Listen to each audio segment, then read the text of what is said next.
One of the most common questions I see about Cash App is how do I delete transactions? So that's what we're going to be talking about in this video. If you're unfamiliar with Cash App, it's a full-service banking and investing app that allows peer-to-peer payments. You could have a transaction for transferring money from your bank or to your bank, from sending money to a friend, from investing in a stock or investing in Bitcoin. So there's a lot of various transaction types, and for some reason, some people want to be able to delete their transactions. I'm not sure if they're doing something shady and they don't want people to see their transactions, or they don't want their wife to see it or whatever, but we can tap on the icon in the top right corner, scroll all the way to the bottom, and tap on support.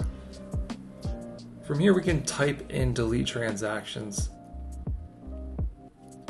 You'll see a whole list of things that may be related to what you're searching for. A lot of these are related to payments, to see if you can cancel a payment or refund a payment, things like that. You'll see that there's not actually any way to delete a transaction from your transactions list within Cash App. So let me go back here. And in the bottom right corner of the app, you'll see your tab for your transactions. For some reason, people want to be able to delete these.